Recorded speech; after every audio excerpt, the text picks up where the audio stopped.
Hello, everyone. I am not used to speaking with a mic. It's going to take me a second to get used to it. Welcome. Thank you so much, Mishaka, for hosting us. My name is Rebecca. I'm going to tell you a little bit about who I am and what we're doing today. But you're all here today because you're interested in learning about how to support individuals who are seeking asylum in their asylum applications, or maybe you have your own asylum application and you're interested in learning about how to fill out the application. We're going to talk a lot about that today, and I'm very, very glad to have you with us. Sorry, technical problem. There we go. I'm going to go through our agenda so that everybody knows what to expect, and then we're going to dive in. First, I'm going to tell you just a little bit about who I am so that you know why you should believe anything that I'm saying, right? So that you can trust me. I'm going to tell you just a teeny bit about our project called PFCP. We're going to do a little bit of a deep dive into asylum law because it's really important to understand what is this thing that is asylum so that you know how to best fill out your application. We're going to take a look at the application itself. And for those folks who are here in the room with us, you should have found an application on your seat when you arrived, because we're going to look at it together. For the folks joining us online, I'm going to put a link to the website where you can access it while we're going through it. We are going to talk about what to do once you have the application completed, because frankly, that is as important as how to fill out the application. And we're going to take questions. One thing right off the bat, we are very intimate here. We are very close to each other, which I like. Please don't hesitate to ask questions as we go. I think I have a lot of information in my head that I want you all to have. So if you have a question, please ask it. Other people will have the same question. Maybe they didn't even think to ask it. It's much more fluid and dynamic if we have more of a conversation as we're going. So please don't hesitate to ask. If I know that we're coming to that question later, I'm probably going to say, oh, that's a great question, but I'm going to come back to it. And of course, there will be time at the end. If you just want to save your questions till the end, that's totally fine as well. Okay, so first about me. My name is Rebecca Kress. I have been an immigration lawyer for 14 years. Most of my experience is with people who are seeking asylum and who are doing that with the immigration court. So they're defending themselves against deportation and seeking asylum. Most of my experience is with people from Central and South America. I'm pretty well versed in this area of the law. I work at an organization called UnLocal. Two of my colleagues are here with me today, Victoria and Cindy. And at UnLocal, we represent immigrants who are seeking asylum and a whole host of other issues that immigrants are facing, like legal challenges that immigrants face. We also at UnLocal have an education team where we go out into the community and try to provide the best information we can about a whole host of different topics that impact our immigrant neighbors. The Pro Se Plus project is brand new, and it is a collaboration of the different organizations you see here, including UnLocal. And the goal is to be responsive to the more than 60,000 migrants who have arrived in New York in the last year. New York is full of immigrant communities, and it's one of the things that makes New York incredible.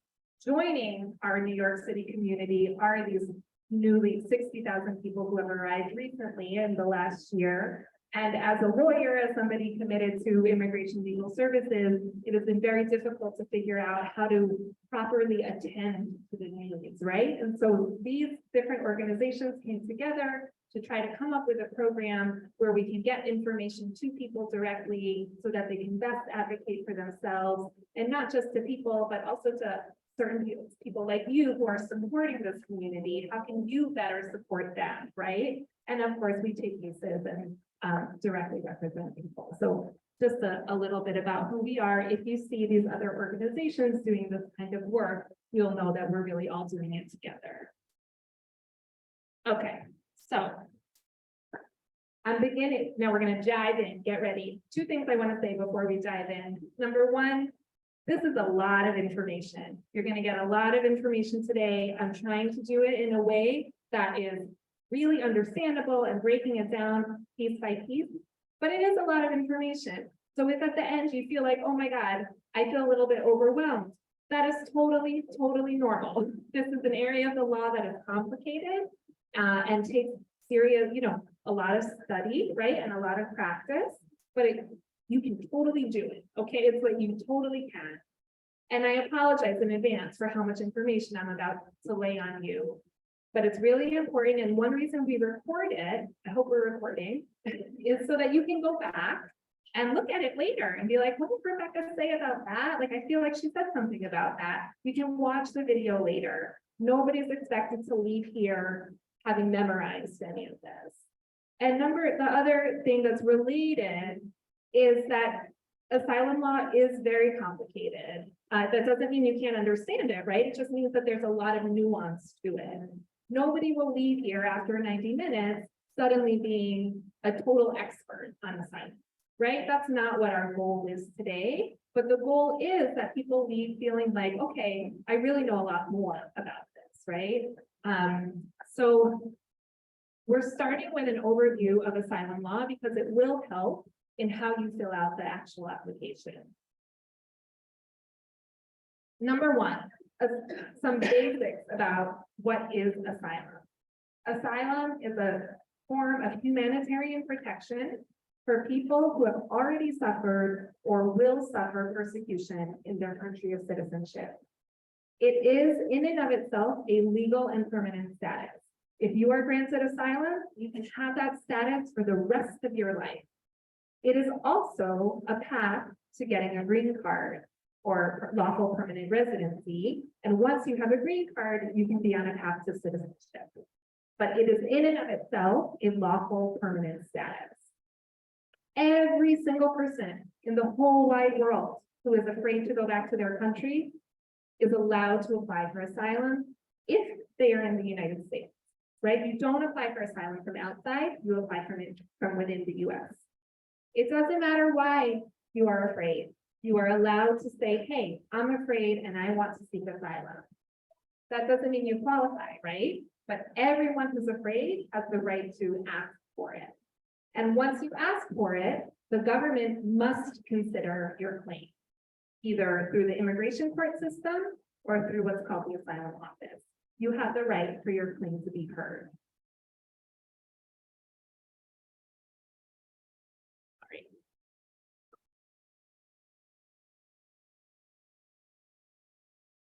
These are, the next two slides are the most fundamental parts of asylum eligibility.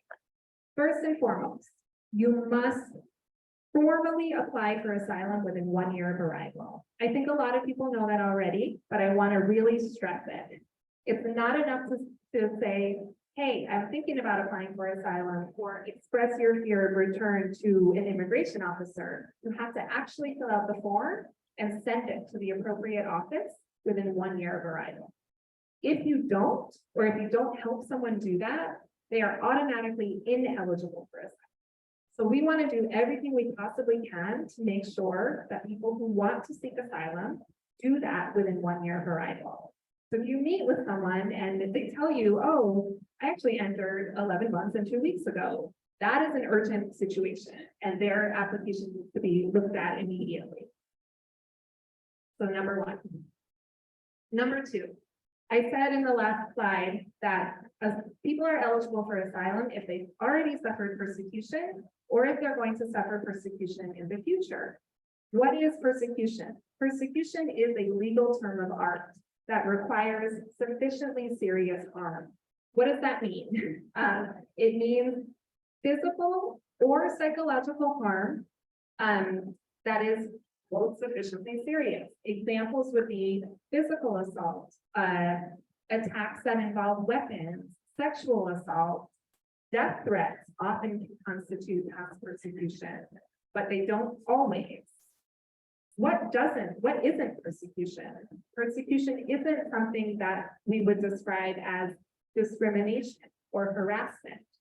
The reason I tell you this is, just for your, for knowledge purposes, but also because it's important that people don't minimize the kind of harm that they've experienced.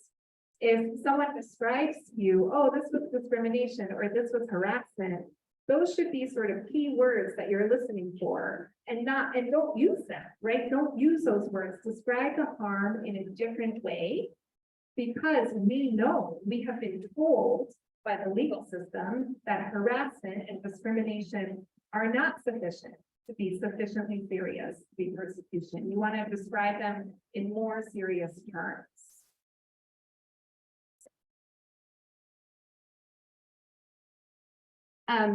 Another really critical component to asylum eligibility is this idea of government involvement.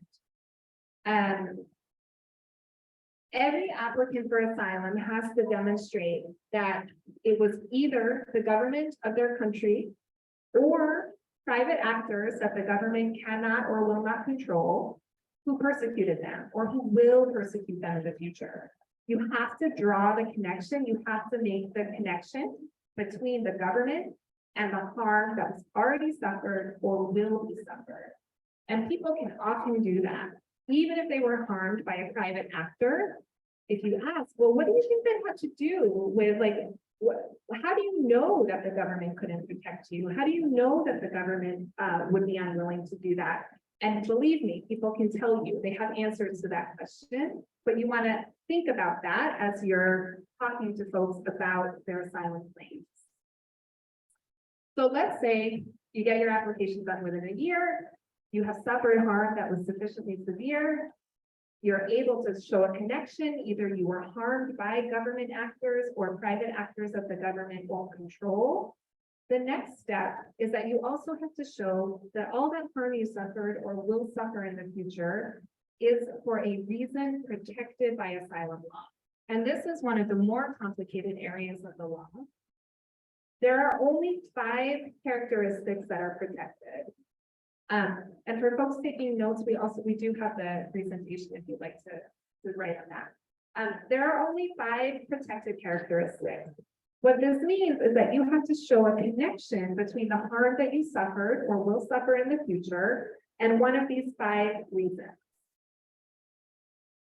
You can show that the harm you suffered or will suffer in the future will be for multiple of these reasons, right? It doesn't have to be exclusively because of my race that I was persecuted. It could be a combination of my race, religion, and political opinion, right? It could be multiple reasons, but it has to be at least one of them, okay? It also doesn't have to be, what do I want to say? It doesn't have to be like 100% the reason was because of my political opinion. It has to be, quote, one central reason. So if I was persecuted in the context of a political demonstration, I might be able to show sort of what the context where I was suffering harm was because of my political opinion. But you don't have to have like hard and fast proof. You don't have to have someone saying to you, I'm persecuting you because, and then say one of these magic words, right? But you as a listener, or you as the person filling out your own form, has to make a connection between the harm that you suffered or what you will suffer in the future and one of these 5 protected groups. This group of social group is really a very complicated area of the law, but these are very common examples. Folks who are members of the queer community are part of a social group. Family groups, if I'm persecuted because I'm a member of a family, and it's, that's why I'm suffering harm, my family could be a social group. And gender-based violence, there's case law about this that recognizes it as a social group. But really, really important. The reality of asylum law is that somebody could have suffered excruciating harm, excruciating violence, and if you cannot connect it to one of these protected grounds, they are not eligible. They might be eligible for something else, but they are not eligible for asylum. So you want to help them think through, how do I connect it to one of these things? Yeah, questions? Yeah, go for it. Hi.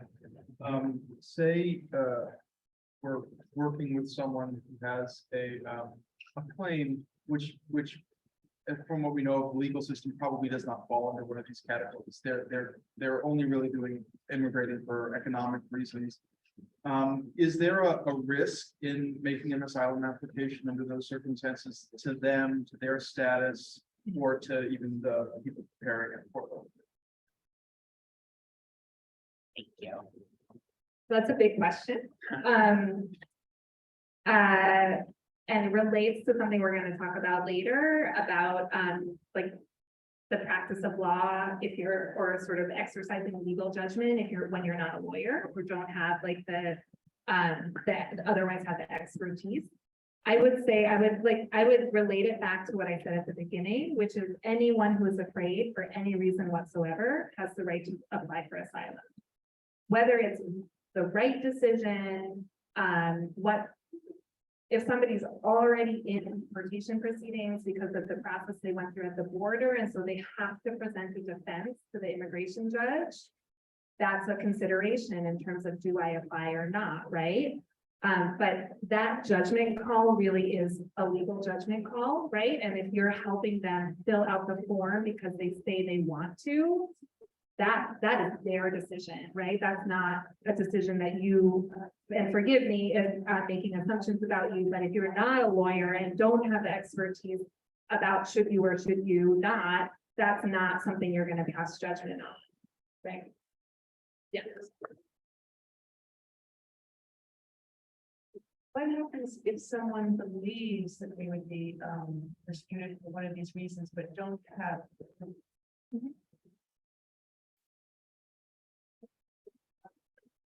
A whole lot of people don't have proof. Technically, somebody's credible account of what happened to them and what they believe will happen to them in the future should be sufficient. Technically, it often is not, because there's another part of the law that requires corroborating evidence when reasonably available. And so what does reasonably available mean? We don't, in fact, really know.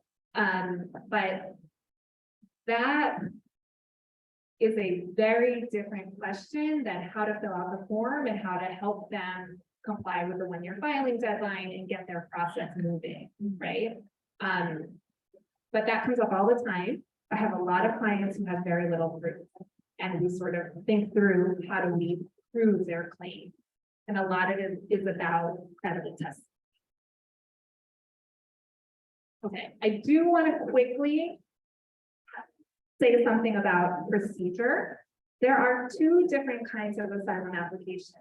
One is called an affirmative application, and one is called a defensive application. Defensive applications are for anyone who has a case with an immigration judge. Anyone. So anyone who's technically in removal proceedings.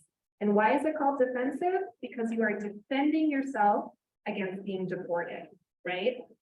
An affirmative application is anyone who is not in removal proceedings.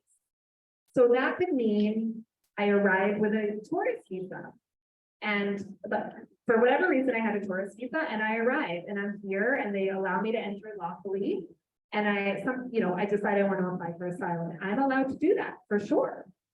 It could also mean somebody who enters through an irregular border crossing, but does not have interaction with immigration authorities at the border, right? Doesn't have any interaction with them and makes it into the internal part of the United States.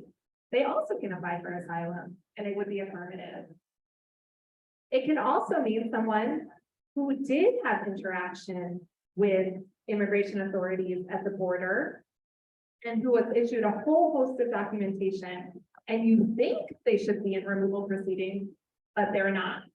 And the way you figure it out is you either call this 1-800 number or you visit this website and you put in what's called their A number. I'm sure all of you know what an A number is. It's the number associated with every immigration case.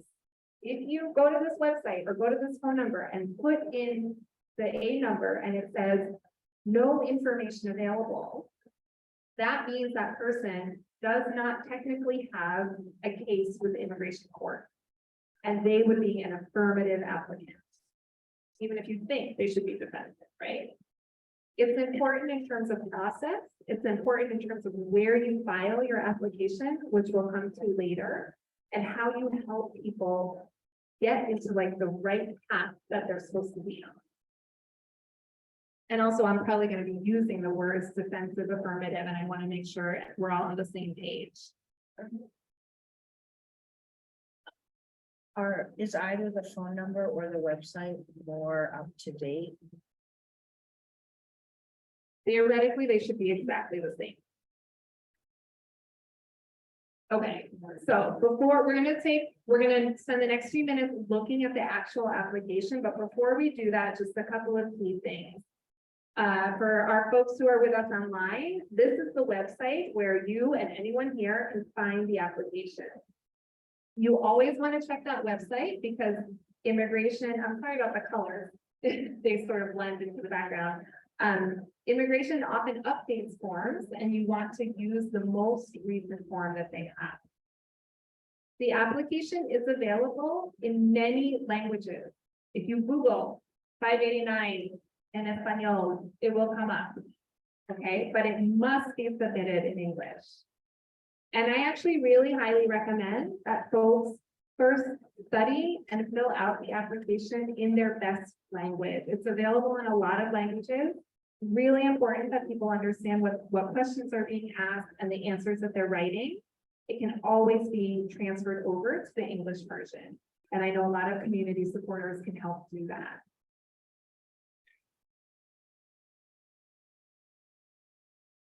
Okay, so we're going to dive into the application. First and foremost, everything on the application must be true. This sounds so obvious, so obvious. It's not, it's just worth saying. You have all the information has to be true. It doesn't have to be extensive. It doesn't have to be the entire story, but it all must be true. Including any false information can have very, very serious consequences in the future. So I actually want to, I'm going to hold up my application so I can look at it at the same time that I'm talking to everyone. I don't want to vlog. Yeah, okay. So the first 4 pages of the application are purely biographic pieces of information. We are still going to go through some of them, which can be confusing, but the first 4 pages are purely biographical. On the first page, there is a little box at the top. You want to check that box. Checking that box means that the person also wants to be considered for what's called protection under the Convention Against Torture.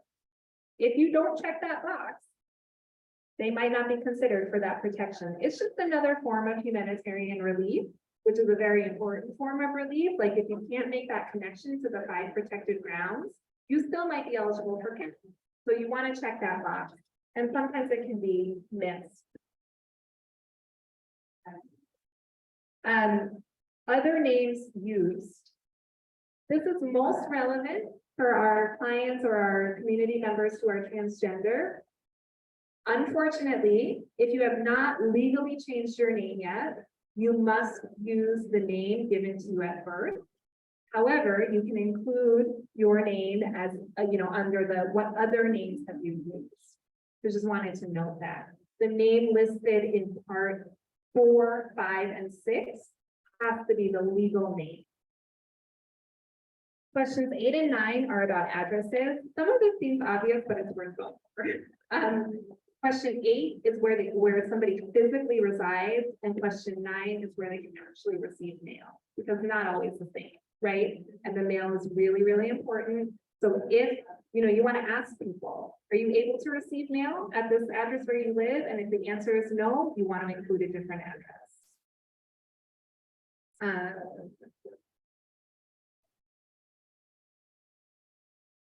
Okay. So the question is, could you use a PO box? Yeah, for a mailing address, for sure. You can use a PO box. Yeah. Marital status. we talk to a lot of people who are in long-term committed relationships, but they are not legally married. They would be legally single for purposes of this application. Oh, another thing that we see a lot is people have dual nationality. It doesn't come up all the time, but it's really, don't assume that somebody doesn't have a dual nationality. So that's question 14.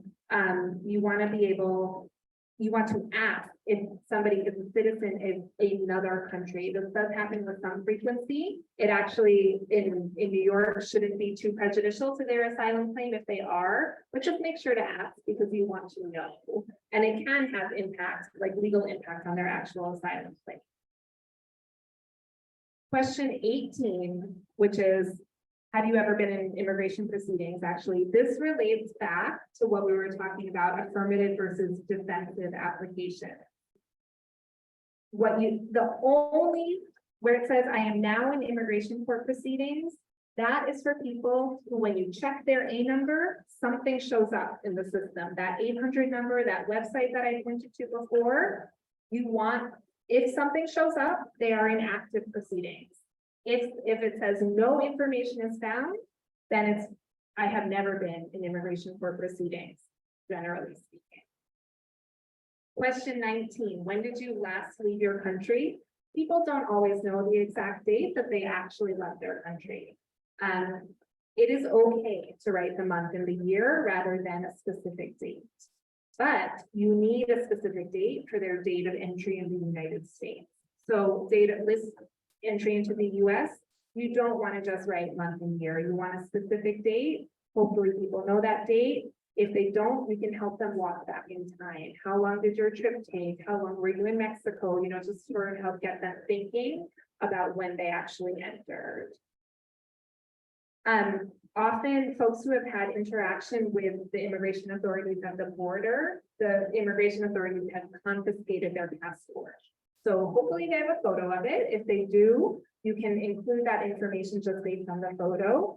If they don't, you can write in ICE possession or in DHS possession so that you are being responsive to the question, but you don't actually have the information to fill it out in exactly what they're asking for.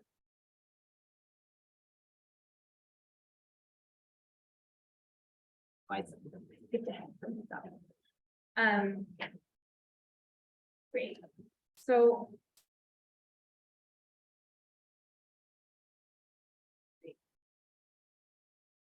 trying to catch up to myself. All right, pages 2 and 3 are about spouses and children. There are a couple of things on these pages that are worth mentioning. First of all, children. Every single child that the person you're working with has or that you have should be listed on this part of the application, no matter how old they are. 30 years old, 12 years old, 2 years old, every child is listed. Stepchildren, if you are legally married to your partner and you legally married that person before your stepchild turned 18, that stepchild is also listed. As I said before, sort of these long-term committed relationships that are not legally sanctioned, that person would not be listed as a spouse, even though obviously, very important in the person's life. The other thing that's worth it to note on pages 2 and 3 is the question, where is it?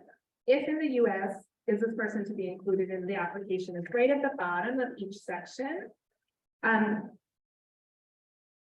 If the family unit is in a process together, like they all have proceedings with the same judge, then yes, definitely included in the application. If they're all in separate proceedings, like we often see people where, mom and dad entered at separate times and mom has a case with an immigration judge, but dad doesn't. You can just leave the question blank, essentially. Basically, the issue in that case is that the immigration judge who's hearing mom's application doesn't have any authority over dad. Dad has his own separate proceeding, And the immigration judge can't, even if he or she wants to, can't grant dad asylum on the same day because he doesn't have any authority over that person's case because that person doesn't have a case with the immigration court. There are other processes that we can do if mom were to be granted asylum, but it's not, but the technical answer to that question would not be yes, unless they're all in a process together. It's bizarre, but it's the way it is. Okay. Oh, one thing just to know. Kids who are included in applications, as long as the kids are under 21 when the application is submitted, they are included in their parents' application, no matter how long it takes for the application to be decided. It could be 6 years before mom or dad has their hearing and their child is still included. However, if they get married before the application is decided, they will no longer be included. So you have to know that. And I actually have a client right now who's desperate to get married, but he cannot until he actually gets his green card. If they were already granted asylum and he's just waiting for his green card, and he can't get married until that happens because he will not be considered a proper, what's called derivative, just like somebody who got the status because of his parents. So just something for you all to know when engaging with people and like to prick your brain if you hear about a young person getting married. Okay, page 4.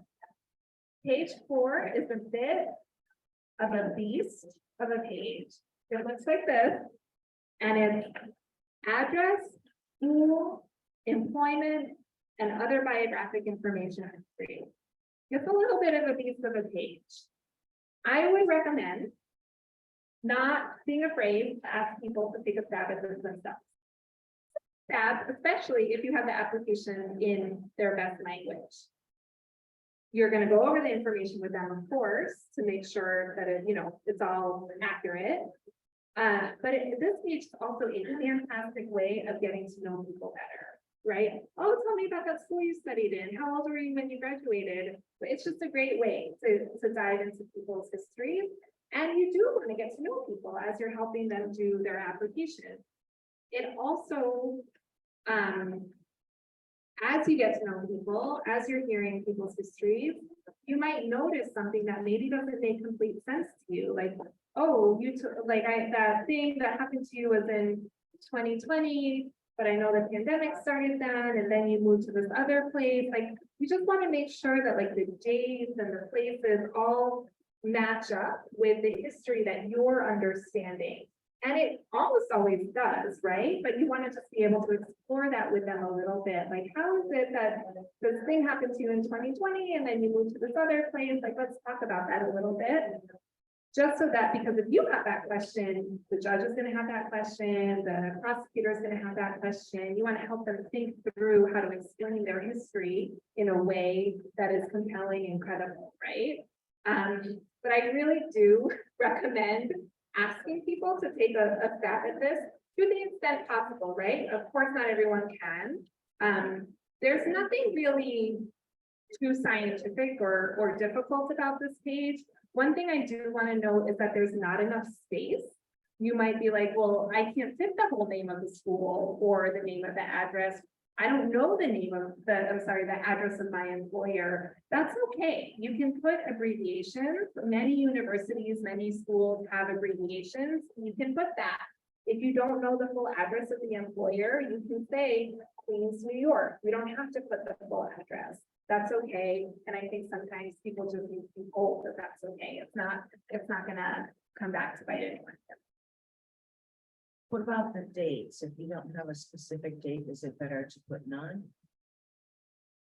I would definitely put month, year. And if you can, if the person really only knows the year, that's okay too. Like put the year.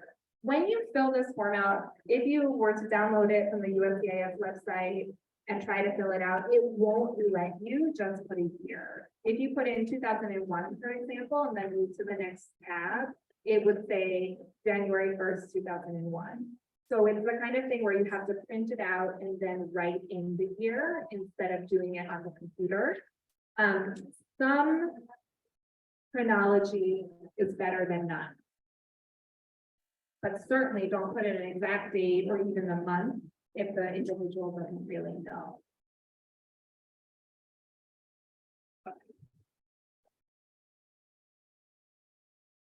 Okay, so page 5 is where we really get to the substance of the application. This is where you would mark off the protected characteristics, why somebody suffered harm, why they're going to suffer in the future. And this is where you begin to explain what happened to the individual that you're helping or what happened to you. I cannot stress this enough. This part of the application should be a summary. It should not list every single event that ever happened in somebody's life. And it can say very explicitly, this is a summary. I will provide a more detailed statement in the future.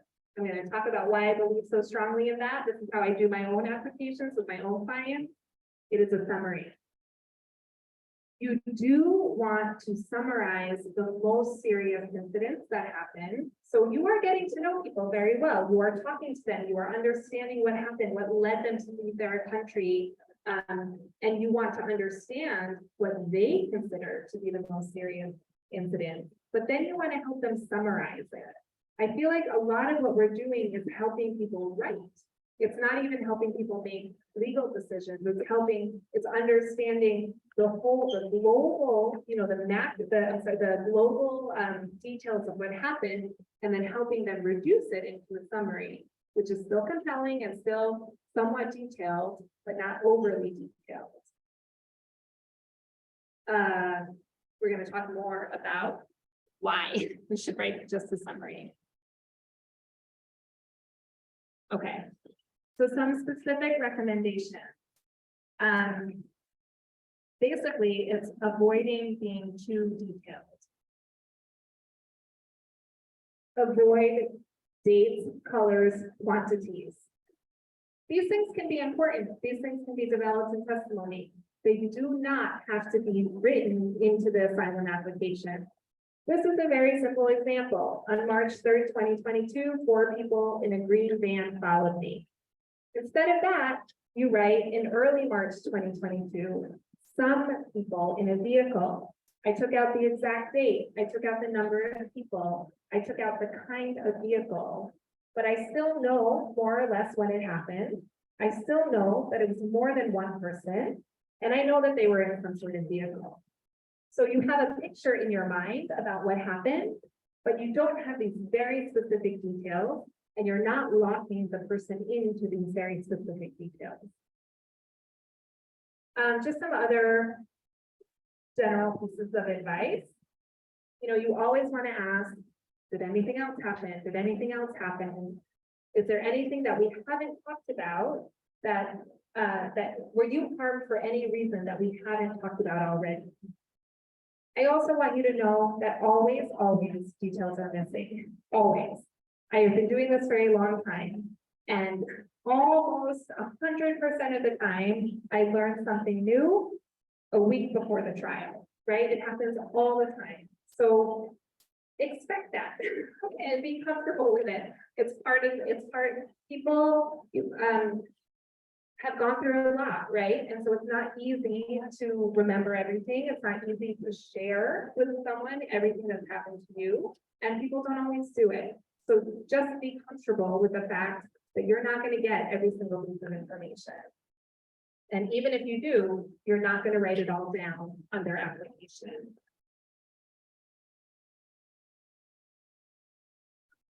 What's going on? Okay, so I wanted to give you some examples, real examples. This is an example of a real, the way I filled it out when I was doing it with my client. This, I'm going to read it out loud because I know it's teeny tiny up here. This answer fit in the box. I try never to go outside of the box. Okay. I mean, sometimes I do, don't get me wrong, but it all fit in the box. So here's an example. This is a summary. I will provide a more detailed statement in the future.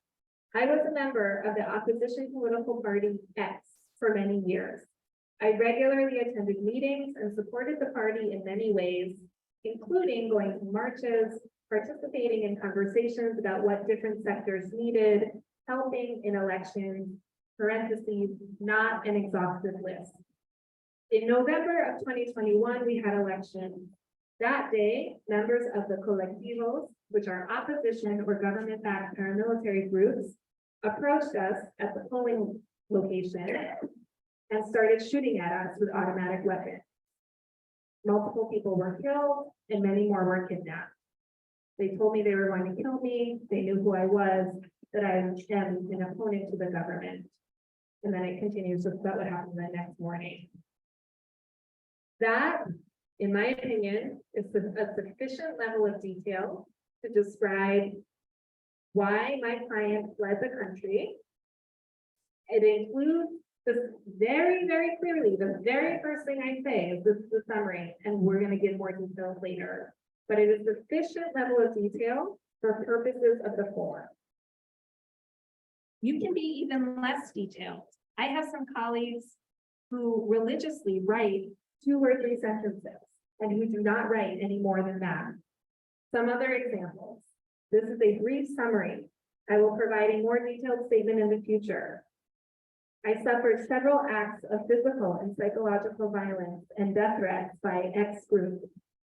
I was sure I was going to lose my life and I fled. Or I suffered several violent and sexual attacks because of my queer identity. I was persecuted for my identity all of my life. I received death threats, and in 2021 was kidnapped and tortured. This doesn't mean that you're not helping people write a longer statement. It just means that on the form, you're not including everything.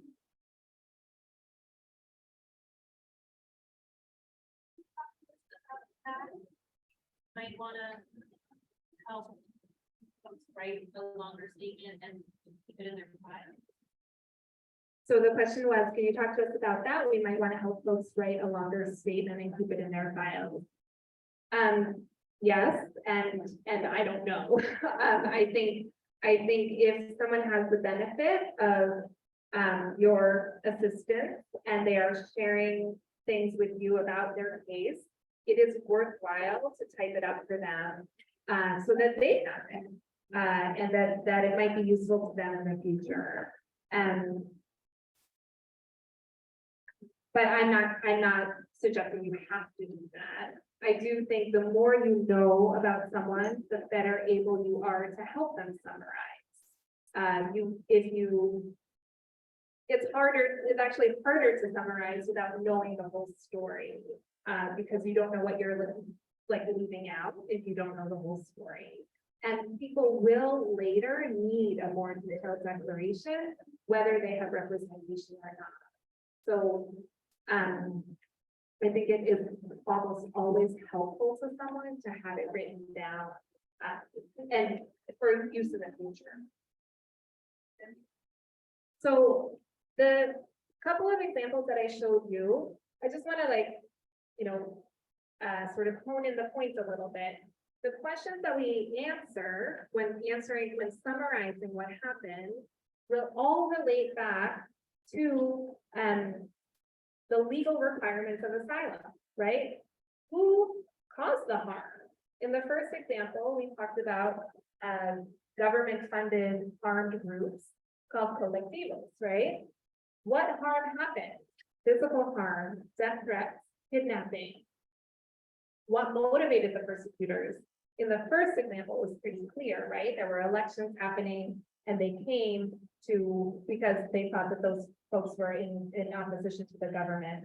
But even in one of the later examples about queer identity, the person was able to explicitly say, I was harmed because of my queer identity. When it's sort of like a more or less, how also can be fairly vague, and where, is one of the, it's not an unimportant detail, but it's not necessarily the most important. So you want, in summarizing, you want to get at these questions that actually get at the legal requirements of asylum. That's what you're trying to do when answering the question. Why am I so crazy about writing a summary on the asylum application instead of a full-on declaration. I got so many reasons. The most important thing in any asylum application is what's called credibility. Credibility means whether the person deciding your application believes you. If there are errors on the application, it's much less likely that the person's going to believe you. You might submit your application today and have your trial in 4 or 5 years. Your memory changes. It does. It just happens. We get older, things happen, life goes on, memory fails, or even changes. How you describe events changes. Translation. If you are working with someone in a language that you do not speak, even more important that it's a summary, because you cannot be totally sure that you are understanding everything correctly. And if you're working with different interpreters each time, there's even more likelihood that there could be, not through anyone's fault, but just like, what's that called? Loss of translation, right? That's a real thing that happens. Things, details get missed, translation changes. So even more important for it to be a summary. Possible legal representation in the future. I know we're doing this because we're worried that a lot of people won't get legal representation, but because the process takes 3, 4, 5 years, it is very possible that over the course of time, somebody will find an attorney. It is much easier for me if the application only has a summary, and then I'm in control of how we present the narrative. We're going to do a longer statement, right? And that statement you wrote with them might actually really help me, because at least I have a basis, I have a place to start. But I know that it hasn't been formally submitted to the court. And if there's an error, my client is not married to that error. You can correct errors on an asylum application, right? You can, like if you notice it said March 3rd, 2022, and it should have said March 3rd, 2021, I can correct that, right? We can go into court and we can say to the judge, there's an error, we want to correct it. It is so much better not to have to do that, because you're already starting off saying, ooh, there's a mistake here. Avoid that, avoid it. You don't have to write a novel for purposes of the 589. You can write a summary, and that is more than sufficient just to submit it.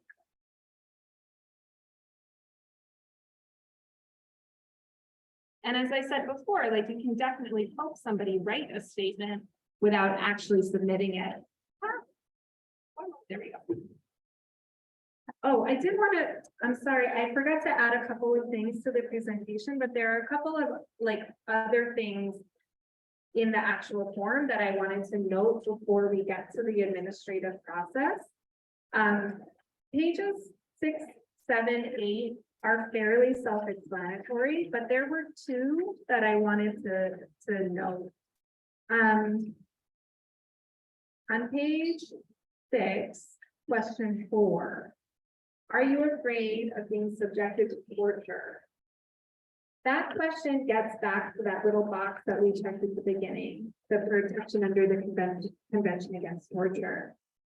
You can say that answer can be very simple as well, and it can relate back. You can say, please see my answer to question A1, which is that first question where you write a summary. You don't have to write a new answer to that. And then, what's the other one? Oh, actually, just before that, same page, the first question, question number 2. Have you or a family member ever been arrested anywhere outside of the United States? If the answer is yes, you have to mark yes. People can be very concerned about revealing an arrest history or criminal history in another country. The answer, as I said at the very beginning, everything has to be true. So you mark yes. And again, here, you can write something that's sort of vague and general. You know, I was arrested in this month of this year, and I will provide more details in the future, something like that. Folks might have questions like, how does this impact my case? And the reality is, unless you really know how it's gonna impact your case, you shouldn't be answering that question, right? So I think you answer the question truthfully, but sort of generally, so that hopefully in the future, they can obtain legal advice and figure out how to, flush out that answer, because they're gonna have to talk about it at some point. They're gonna have to, the judge is gonna have questions about it, or the prosecutor will have questions about it, so they're gonna have to talk about it. But again, you don't wanna like lock them into answers on the form if you don't have to. And I guess the real sort of overarching point is that any of these questions that need further development or further explanation, you want to err on the side of brevity, of being brief in your response. For the reasons that we talked about before. Okay. Anyone have any questions about the actual form before I move on to the administrative process?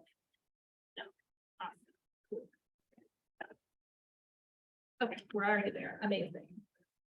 So affirmative application. Again, these are for people who are not in removal proceedings. The most awesomest advantage they have is they can file online, which really is amazing. People need what's called a My USCIS account. Not that hard to set up, but you can file online, and that really is great because you get a receipt notice immediately. And I don't think they move any more quickly. I don't think we've seen that. But at least you have a receipt notice immediately. Whereas if you file via paper, which you definitely can do, it can take like 5-6 months to get an actual letter that says we received the application. If you file a paper copy, this is the address for folks who live in New York, goes all the way to California. And the number of copies is sort of a mathematical equation. The applicant has their original copy and 1 copy, so that's 2 total for the applicant, and then 1 copy for every family member. So if it's me, my spouse, and my 1 child, it's 2 for me, 1 for my spouse, 1 for my child, 4 total. And you need a passport photo and identity documents with translation if needed.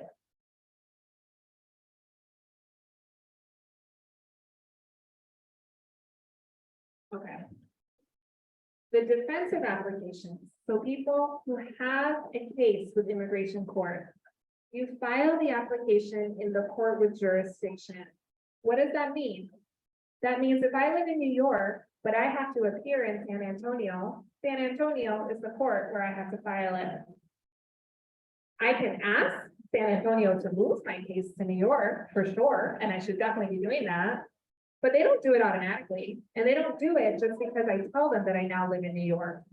So if you're helping someone and you go to that 800 number, or you go to the website and it says, the next master calendar hearing, which is what the preliminary hearing is called, the next master calendar hearing is May 5th, 2023 in Chicago, Illinois. That is where I better be filing my application, not in New York, until they transfer the case to New York. It's the court with the jurisdiction. And that's how you know, by visiting the website or the 800 number. You need to include 1 passport photo of the applicant, a copy of identity document, and you can include copies for derivatives, but you don't have to. It's something that's actually different between the affirmative and the defensive process. In the affirmative process, you must include copies for the spouse or children. In the immigration court context, you don't have to, they will be included anyway. So if tomorrow you meet someone who entered the United States 11 months and 2 weeks ago, and you're rushing to help them get that application filed, you just do 1. You don't have to do multiple copies for their derivatives because they will be automatically included. This document called an EOIR 61 is a new document, which we're going to talk about at the end. But I just wanted to note it here because it might be possible that you have to include this, although hopefully it won't be. So we'll talk about that later. Helping someone with the change of address, which is and we also. Because we should just send them all at the same time, or would you ideally want to stagger them? So the question was, if you're helping someone with a change of venue, would you send the application at the same time? And my thought on that is, it depends. It depends on how close they are to their 1-year filing deadline. If they're not close at all, then my practice has been to wait until venue is changed to wherever you want it to go. Because the clock, do people know what the clock is? The clock relates to the employment authorization document and when people are eligible for their EAD. When you file a change of venue, the clock stops. So it's better, let's say venue goes from Chicago to New York and you file your application here in New York, the clock will start again. Right? It won't be stopped because you never filed your application. There's nothing to stop. But if you file the application with the change of venue in Chicago, they will stop that clock and you will not be running for purposes of the employment authorization. But it really is a question of how close is their 1-year filing deadline. The general sense of like, when it's worth it, like, when it's pushing it, when it's close to the deadline. Yeah, when you're filing deadline. When is it pushing it? When is it too close to the 1-year filing deadline? Ooh, that's a hard question.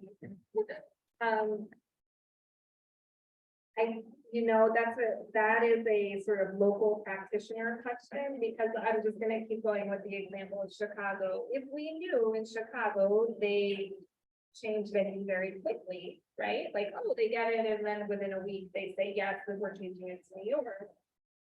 Then, that helps you make that decision. But I think it's very hard to say. I mean, I guess I would say once you're within 4 months, I'm starting to feel nervous. But again, it really depends on like the local practice of the court. Were you gonna say something?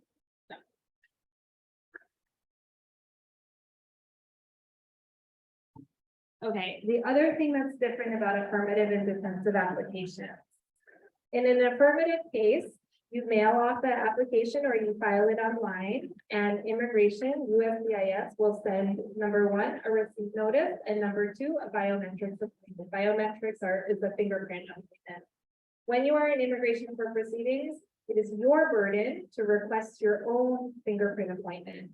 To do that, you send the first 3 pages, so a copy of the first 3 pages of the application to this address. And we have all of these links are clickable. We have a QR code for the presentation, so you don't have to write this down.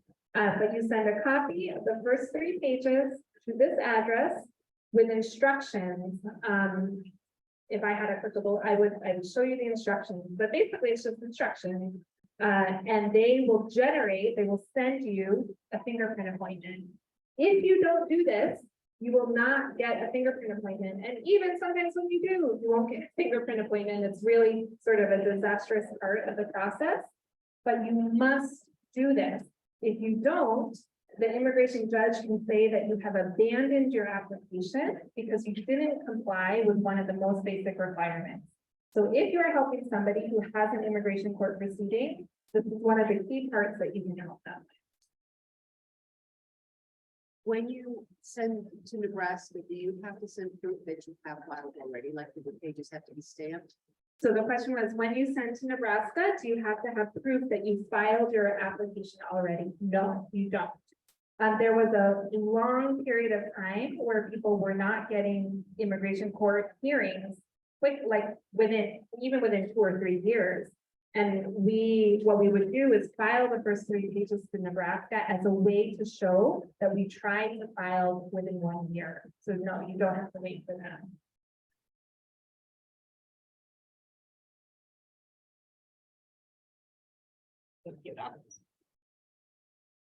Okay, so now you filed the application within the 1 year. Wonderful, you've written only a summary. What happens next? First, the fingerprint appointment. If you're in immigration court proceedings, you're going to have a trial. If you're an affirmative applicant, you're going to have an asylum interview. people are gonna wait 2 to 6 years is an extraordinarily long process. And in both cases, you have the opportunity to present more evidence. For the interview, for affirmative applicants, you usually present your evidence 1 week before the interview, and you can even present it on the same day. It is technically what's called a non-adversarial process. That means there's no prosecutor cross-examining anyone. It's an asylum officer who may or may not have any experience, and it takes place in an office, and they ask lots of questions, and they go through the whole form all over again, and they ask lots of questions about why the person has applied for asylum. The lawyer, if there is a lawyer, plays a very, very limited role. In fact, they make lawyers sit in the back of the room and just sort of listen to what's going on. If something is going wrong, the lawyer can interject. At the end, the lawyer can ask follow-up questions and present a closing argument. But that's really the extent of the role of the lawyer.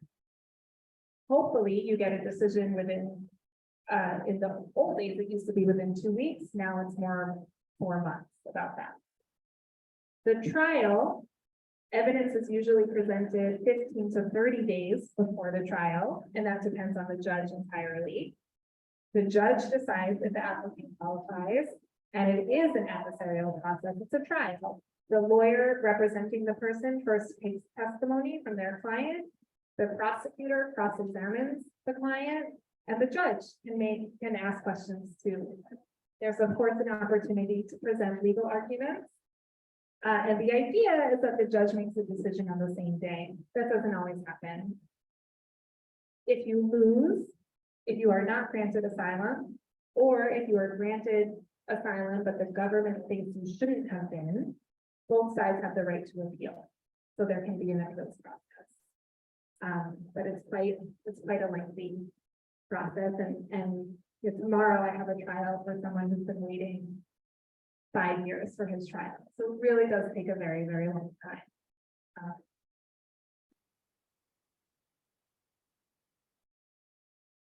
Okay, I want to spend a second on this form. Oh, do you have something? Something about travel here, interviews, like Anything in particular? totally. Totally the whole thing.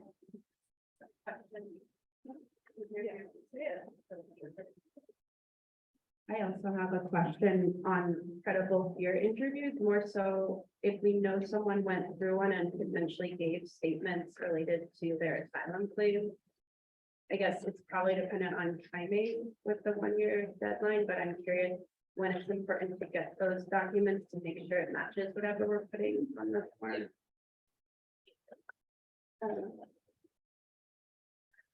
Yeah, so these are sure questions about what's called a credible fear interview. Just to make sure everybody's on the same page, a credible fear interview is an interview that people have when they enter the United States and are detained by immigration authorities, and they say, I'm afraid to go back to my country of origin. Sometimes they will be given a credible fear interview. That interview is conducted by an asylum officer, the same person who does the quote non-adversarial interview for asylum interviews will do credible fear interviews. The idea of a credible fear interview is that the officer obtains just enough information to allow the person to formally seek asylum. So it's not, an asylum interview can be 3 or 4 hours long. Right? A credible fear interview is often 45 minutes or 50 minutes, and there's an interpreter, right? So there's a lot less said in a credible fear interview than in an asylum interview. It is very important to have that credible fear interview document if you know that somebody had that interview. You can get that interview by doing a FOIA, a Freedom of Information Act request. I don't know if folks here have tried to do FOIAs online. My most recent experience has been very positive. I got a FOIA back within 2.5 weeks. So I highly recommend doing it. And it wasn't for a CFI, but it was for an asylum officer notes from an asylum interview. So I would definitely recommend doing that. Credible fear interviews details that don't exactly align on a credible fear interview are one of the most damning things to somebody's credibility. Even though it says very clearly on the credible fear interview that this is a summary, it is not a verbatim transcription of the interview. When I have had clients where there are differences between their credible fear interview and the longer statement that we then prepare for the asylum interview, we have to explain why are the differences. And it is almost always an issue. Sometimes they're minor and not really, but you really have to, you want to know that you are not saying anything different from the CFI, or if there is something different on the CFI, maybe you can avoid it in the 589 altogether, and that is something that we will later talk about, later address. But it's a really important document. I haven't seen people like very recently, people are often they're bypassing their credible fear process and just sort of not having one of these interviews at all. But if you are seeing people who have them, you definitely want to get that back. But I wasn't sure about your question about just like CFIs generally. Well, I my question is that, how do I know? Wow. But also, it's hard to anticipate when someone has participated in one, and I agree, recently I heard someone say like, my credible fear interview, I thought I was, and then I was released, you know, in the middle of the night. And Yeah. so I was trying to understand when do they have to do that, and is it just one of those iterations related to procedures? Right, so the question is, what's the method to demand in the credible fear interviews? And I think it really is associated with where is the person detained and what are the resources. So I think like in larger detention facilities where they have more bed space and people spend longer times, that's where they're happening. But in locations where they don't have the ability to keep someone detained. Oh, sorry, okay, where they don't have the, where they're just not as big, and so they're not keeping people detained as long, they're not happening. But your guess is as good as mine as to like why it would happen, where, you know, sometimes they happen, they don't. Yeah. So the EOIR 61, this is a new form, and it is a form. So there's a form called the EOIR 68. That what it is? 67, where I say, I'm the lawyer in this case. This person is my client, and I am formally representing the person before the immigration court. They created a new form so that when we want to help someone, but we're not taking the case formally, we're still informing the court. I helped this person, but I'm not taking the case. I'm not formally representing them. There was some question about when you help someone prepare a 589 or any other change of venue, anything else related to immigration court, whether folks have to submit the EOIR 61. And I'm here to tell you that I don't think you have to submit it. And the reason for that is the EOIR 61 is not required when what you're doing is preparing documents. If you are practicing immigration law, then you must submit the EOIR 61. But you should not be practicing immigration law unless you're a lawyer or what's called an accredited rep.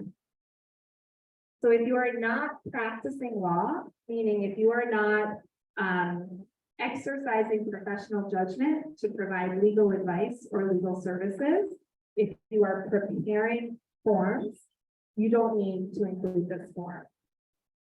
I'm not here, this is a brand new, like literally in the last couple of months. I don't think there are really any experts on the use of this form or not. And it's very difficult for me to help you determine when does that line get crossed between preparing and exercising professional judgment. So I can't answer, that question directly, but I will say questions like this. Should I say, is it better to, how strong is my case? How does this affect me? Those are questions you shouldn't be answering. Or you should be calling a lawyer that you know and say, hey, how do I answer this question? Or how would you answer that question? Because they really do require a level of expertise that I know people in this room have been doing this for a really long time. But you don't want to wade into the area of the unauthorized practice of law. There is this oddity within immigration law called the reputable individual category. I don't know, some folks might be familiar with it, but just the way I can submit a form that says I'm a lawyer and I'm representing this person, or I'm a lawyer, I'm not representing this person, but I did help them. On that same form, there is a category for people who are, quote, reputable individuals of good moral character who do not charge for their services. People who fall into this category, who are not lawyers, who are not supervised by lawyers, can be authorized by the immigration court to represent someone in the immigration court. That's a weird category. It really is a weird thing. And I think not only do you have to be a reputable person of good moral character, you also have to have a pre-existing relationship with the person that you want to represent. But the reality is, in helping people prepare their applications, you end up developing that relationship that's contemplated, right? So I think you could fall within the reputable individual category. But I really think to be safe, you want to stay within the category of preparing and not lean into or not sort of wade into the exercising professional judgment. I would really urge you to stay away from that and do the preparing. I said many minutes ago that I really feel like a lot of what we're doing is helping people write a summary, right? Like that, many people have expertise on how to write, especially in the English language, right? If you have mastery over how to take a lot of different facts and summarize, that's different than exercising professional judgment. Or should I say, is it better to, it's a writing exercise rather than a legal judgment exercise. So I feel like if you're doing, or I think if you're doing that, you're still safely within the preparation of documents and not sort of getting into the need to submit this paperwork. It is brand new though, and I think, just pay attention to any developments with the EOIR 61, because, it really is sort of a developing area, and I'd be curious if other people have any thoughts on that. I know some people are staying away from it as much as they possibly can. And then sometimes when you file it, they say that you're the attorney, even if you're not, so it can cause some problems. But I do just want to stress the sort of staying away from trying to provide legal advice. It is a really complicated area of the law. What we touched on today was like really scratching the surface, right? There's so much more to it. So everybody is capable of studying it and understanding it. There's no question about that. But until you do that, you're less capable of actually answering the question of, should I say, what happens if, right? So I would really avoid that. Yeah, so that's the end of my presentation. And if folks have questions, I would love to hear them. And if you don't, they have to. Yeah. I want to know if I'm correct in assuming that the city of New York can legally marry people who are undocumented or here seeking asylum. And I would want to know if you could speak a little bit to what the benefits are, or if there are any of a couple being married if they're in the process too. So yes, definitely anyone can get married. Immigration status has no impact on that whatsoever. The impact on an immigration case would be if, person A has a very strong case and person B is maybe an economic migrant, right? If they marry and person A is granted, person B can also obtain that status. So of course, there are benefits, right? Or person A has a terrible judge, and we're very worried that the terrible judge, even though he should grant the case, is not going to, but person B has a great judge, less excellent claim, but a fantastic judge. So there, I mean, there are a lot of, strategic considerations that go into it. But what I can tell you is that if they are not married, they cannot benefit from each other than testifying in each other's cases, providing witness statements for each other. That certainly they can do. But the immigration benefit only comes through the existence of a legal relationship. But when does somebody get a reasonable fear interview as opposed to a credible fear? Interview? Sure. The question is, when does somebody get a reasonable peer interview? You guys really know your stuff. A reasonable peer interview is if you have been deported, like physically deported from the United States, and you come back, and you express a fear of return. That's when you get a reasonable peer interview, and that is much more like an asylum. It is actually an asylum interview. A CFI, a credible fear interview, is a very low threshold that you have to pass in order to make it to the next step. An RFI, a reasonable fear interview, is a much higher threshold. You basically have to demonstrate full-on asylum eligibility to make it to the next step. Any questions on mine?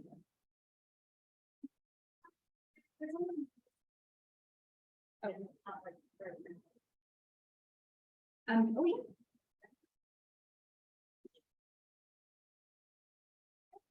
Just two kind of quick questions. When we're putting someone's country of nationality, should we put alleged? Like, is that helpful for lawyers later? I don't know. I've seen people want to buy time by saying that there's not enough evidence to prove that. So is that something to keep in mind? And if we are an accredited rep or an attorney filing something for poker, preparing something for poker, is it then important to say that we're not representing the person in some way, or do you suggest just signing off as preparer? The first question about country of nationality. So I've never done that. I understand sort of the legal basis for why somebody would want to, basically an immigration proceedings, it's the government's burden to show that the person isn't quote alien, right? A non-citizen. But if the person actually wants to pursue their asylum claim, then I don't think that is beneficial to them at all. It's just delaying things for no reason. That's a strategy I think mostly used when there's no path forward. If you're a lawyer or an accredited rep, should you say, For someone outside of that, right? So to my mind, it's going in two different directions. One is what do you say to the actual individual, which is I'm not representing you and you're right. You want to make that clear to the actual individual. And I would say to immigration court, if you are not exercising legal judgment in the case, then you don't have to do the E61. But if you are, because you have that knowledge, and so you're applying it to this person, then I think you should do the E61.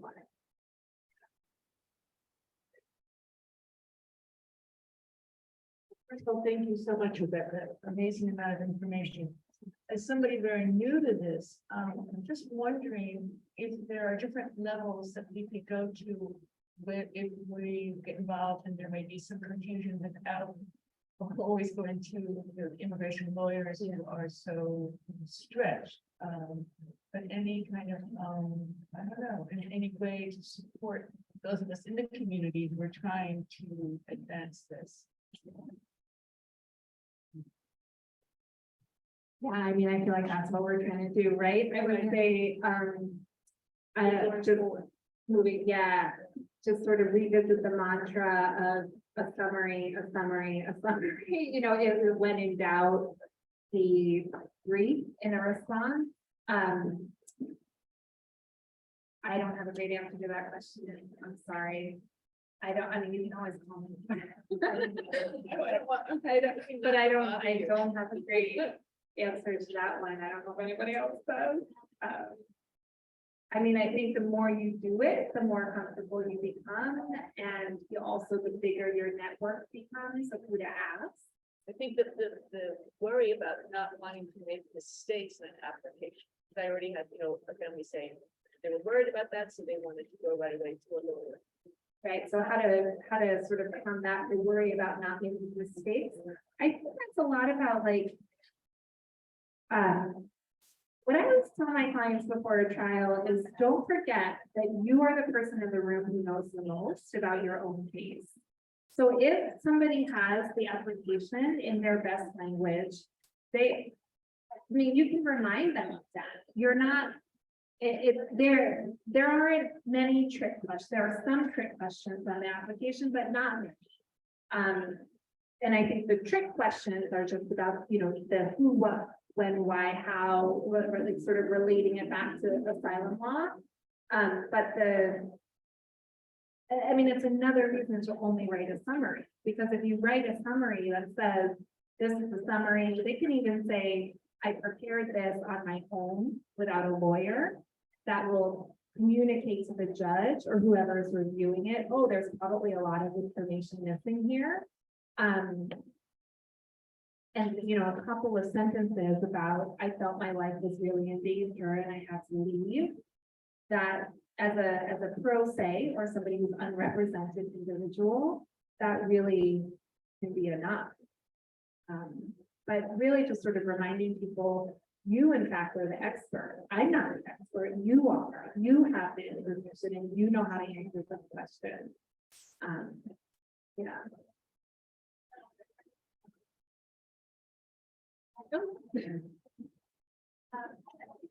About what is the right? One of the things we've been doing is we have not been doing asylum applications because we want to sort of train. What we have been doing is know your rights information and immigration information, but case specific. How do you find your case of support? Yeah. Things like that. I'm wondering whether it would be helpful on our end to include, did you do a credible fear interview while detained, and if so, can we help you FOIA for it? Just because we are often seeing people like a week out, 2 weeks out, and then they'll circle back. Right. And I wouldn't want someone to get closer when your deadline have that, but that is a pretty straightforward 2-week process. And in one case, whether any bureaucratic issues you can see arising, we try to systematize that.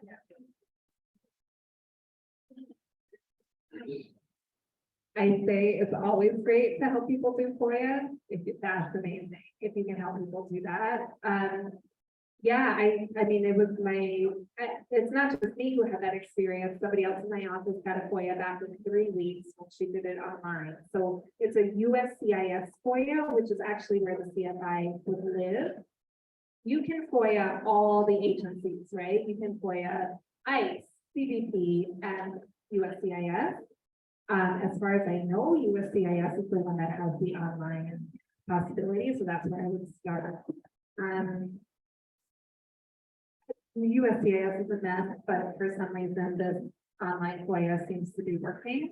And so I would definitely encourage you to help people do that. And it can go directly to their email. You don't have to receive it. You can set it up so that the individual receives it themselves. I actually have a question about the FOIA also. Aside from what is the name of what would you want to be requesting? So the question was, what would you want to request if you're doing a FOIA? It's called a credible fear interview. So you'd want to request that.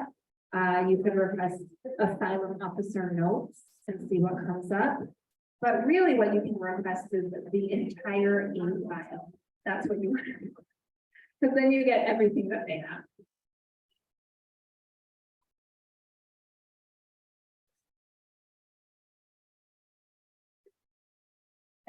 Yeah, I think maybe 5 minutes. I think we're thinking about ways to kind of support people on their applications in a more organized fashion, and are thinking about how to do data management, which might be outside the scope of this presentation, but I think I have a question around like what kind of case tracker or case management system, if any, makes sense for a non-lawyer to be using and for it. So that might be a little bit. I've been asking around to be getting and feedback on.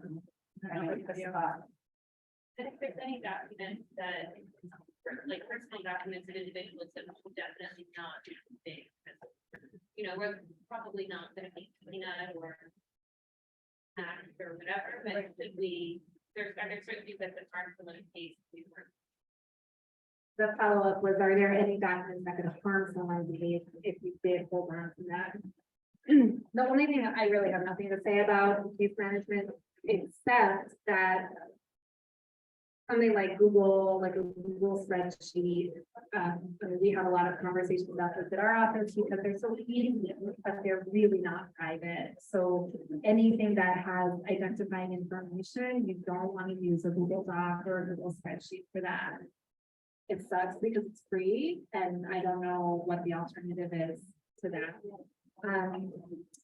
Documents, I think an extraordinarily like helpful thing for people is to have access to any sort of organization that can scan all of their documents and email it to them. Even like scan the document, email it to them, and then they keep the original.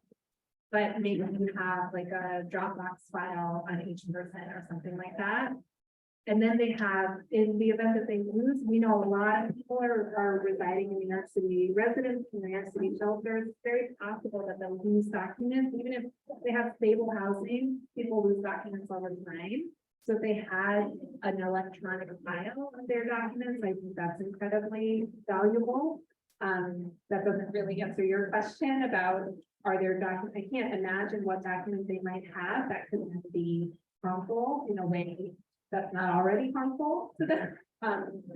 Nothing's coming to mind, but I think if you can help people electronify their documents, that it would be very, very helpful. And then they can, like, when I say, hey, send me photos of your file, instead of a photo, they can forward me the email, and then I have it in a PDF instead of on WhatsApp photos.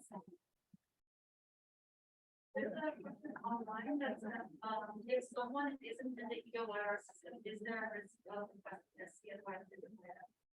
If someone's not in the EOIR system, is there a risk of requesting any of their documents via FOIA? I would say no to that. Awesome. I think we're gonna wrap it up. Thank you all so much for coming. And thank you to Victoria and all of you. And go off and do 589s.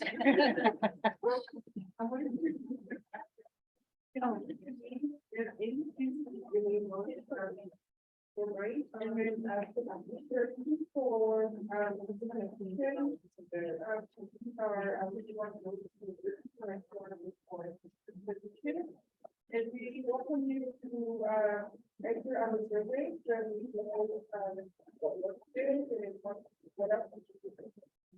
Yeah, please fill out the third one, so we know what we can do better. You can do that without.